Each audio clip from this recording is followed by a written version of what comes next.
రాష్ట్ర ఆర్థిక పరిస్థితిపై సీఎం రేవంత్ రెడ్డి మరోసారి సంచలన వ్యాఖ్యలు చేశారు. రాష్ట్రం ఆర్థికంగా బాగాలేదని, అనా పైసా అప్పు పుట్టడం లేదని, బ్యాంకులకు వెళితే దొంగలను చూసినట్టు చూస్తున్నారన్నారు. గత పాలకుల కారణంగానే రాష్ట్రం దివాళా తీసిందన్నారు సీఎం రేవంత్. ఈ గండం నుంచి బయటపడడానికి సాయశక్తులా ప్రయత్నిస్తున్నాం.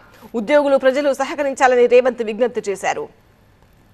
రాష్ట్రం ఆర్థికంగా బాగలేదు, అప్పు పుడతలేదు, అనా పైసా ఎవడు ఇస్తలేడు, ఎవరినైనా కలవడానికి పోతే బ్యాంకర్లు దొంగలను చూసినట్టు చూస్తున్నారు తెలంగాణ రాష్ట్ర ప్రతినిధులను. ఎవడు ఢిల్లీకి పోతే అపాయింట్మెంట్ కూడా ఇస్తలేడు, వీడు వస్తే చెప్పులు కూడా ఎత్తుకుపోతాడేమో అన్నట్టుగా ఆ పరిస్థితి ఉంది దేశం ముందల.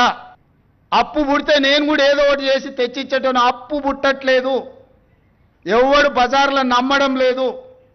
స్వీయ నియంత్రణనే దీనికి పరిష్కారము. ఉన్నంతలో గౌరవంగా సంసారాన్ని నడిపితే బజార్లో ఎవడైనా నమ్ముతాడు. ఏది ఏమైనా అక్కడ సూర్యుడు ఇక్కడ మొలిచిన మొదటి తారీఖు నాడు మన ఉద్యోగస్తులకు జీతాలు ఇవ్వాలని ఈ 16 నెలలు మీకు జీతాలు ఇచ్చిన మీరే కదా ప్రత్యక్ష సాక్షి. మనం సమరం చేయడానికి ఇక్కడ లేం. ప్రజల మీద యుద్ధం చేసిన వాళ్ళు ఎవరు బాగుపడ్డోళ్ళు లేరు. ప్రజలు ఊరుకుంటారా? ప్రజల మీద యుద్ధం చేస్తే ఎవరి మీద యుద్ధం చేస్తారు? రాజకీయ నాయకులు, రాజకీయ పార్టీల చేతుల్లో పావులుగా మారకండి అని చెప్పి నేను ప్రభుత్వ ఉద్యోగ సంఘాల నాయకులకు విజ్ఞప్తి చేస్తున్నా.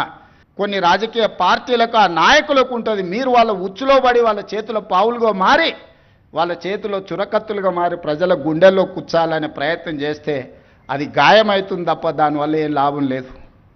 నన్ను కోసినా కూడా 18,500 కోట్ల రూపాయల కంటే ఎక్కువ ఆదాయం లేదు. ఏం చేస్తారా ఆయనను? చెప్పురు ఉద్యోగ సంఘాల నాయకులను అడుగుతున్నా, ఏం చేస్తారు? నన్ను కోసుకుంటే తింటారా? వండుకొని తింటారా? ఏం చేస్తారు? ఉద్యోగ సంఘ నాయకులారా, రాష్ట్ర ప్రభుత్వం అనేది మన కుటుంబము. ఈ పరువును బజార్లో మీరు పడేస్తాము అనంటే కుటుంబ పెద్దగా వద్దు అని నేను విజ్ఞప్తి చేస్తున్నా. దయచేసి విషయాన్ని అర్థం చేసుకోండి. లెక్కలు కావాలంటే మా ఆర్థిక మంత్రికి చెప్తా, లేకపోతే మా చీఫ్ సెక్రటరీకి చెప్తా, వచ్చి కూర్చోండి. అనా పైసతో సహా మీరే లెక్క కట్టండి. నేను చెప్తున్న దానికంటే ₹1 ఆదాయం ఎక్కువనా మీకే పంచిపెడతా. ఇక ఆయన పెట్టిపోయిన 50,000 కోట్ల రూపాయల కాంట్రాక్టర్లకు పాత బకాయిలు ఇవ్వాలంటే నెలకి 7,000 కోట్లు కావాలి. ఇవాళ సాగునీటి ప్రాజెక్టులల్లా 70%, 80%, 90% ప్రాజెక్టులు పూర్తయినే ఉన్నాయి. నెలకు 1000 కోట్లు సాగునీటి మీద మనం ఖర్చు పెడితే 2 ఏళ్లలో దాదాపుగా 20 లక్షల ఎకరాలకు నీళ్ళు ఇవ్వచ్చు. ఇవాళ రాష్ట్రం మొత్తం నెలకు మొత్తం ఇన్ఫ్రాస్ట్రక్చర్, R&B కావచ్చు, పంచాయతీరాజ్ కావచ్చు, ఇరిగేషన్ కావచ్చు, any other department for development works, I'm not able to spend even 1000 crores. ప్రతి నెల రాష్ట్రంలో జరుగుతున్న కాంట్రాక్టులు, పనులకు బిల్లులు చెల్లించాలంటే 1000 కోట్లు కూడా దొరకడం లేదు. ఇవాళ చిన్న చిన్న గ్రామాలకు రోడ్లు వేయాలంటే అనా పైసా లేదు. పాత రోడ్ల మీద డాంబర్ వేద్దామంటే కూడా రూపాయి లేదు. రాష్ట్రం మొత్తం ఆర్థికంగా దెబ్బతిని ఉన్నాము.